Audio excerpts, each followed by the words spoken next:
यार दीवाना नाचेला, इश्क नचावे यार दीवाना नाचेला। सांवर सुरतिया मोहनी मुरतिया बड़ा निक लागे उनके मीठी मीठी बतिया। मुस्की पे राजा के लोभा गईनी, जैसन सोचले रही हम वैसन सखी रे बरपा गईनी।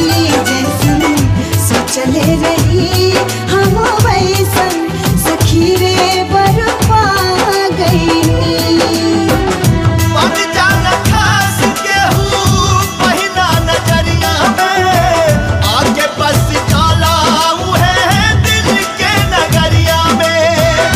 होके बेचैन नैना खोजे यार के, नशाई हो प्यार के की यार के दीदार के काला यार के दीदार, अपना यार के दीदार, काला यार के दीदार, अपना प्यार के दीदार।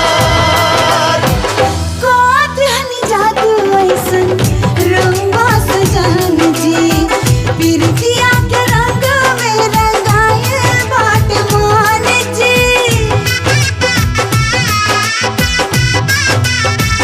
हाँ, कोठनी जादू ऐसन रंगा सजन जी, पिरतिया के रंग में रंगाए बाट मान जी। पिरतिया के रंग में रंगाए बाट मान नार, वानी अनमोल ए बलम जी सिंगार बन के आ गईनी। जैसन सोचले रही हम वैसन सखी रे बरपा गईनी।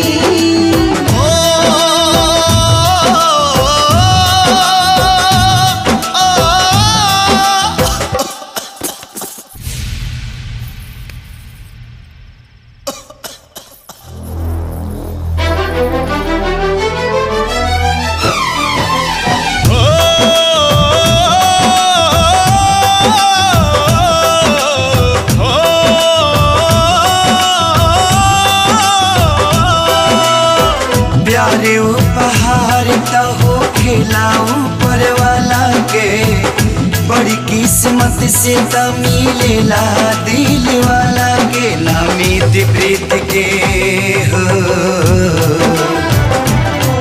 नामीत प्रीत के रीत कबो भी जाचेला। इसके नचावे यार दीवाना नाचेला है, इसके नचावे यार दीवाना नाचेला। पियावा के पाके हमार हियावा जुड़ाइल बा, लाखों में एक के हो आपन बुझाइल बा। सैया जी के रंग में रंगा गईनी, जैसन सोचले रही हम वैसन सखी रे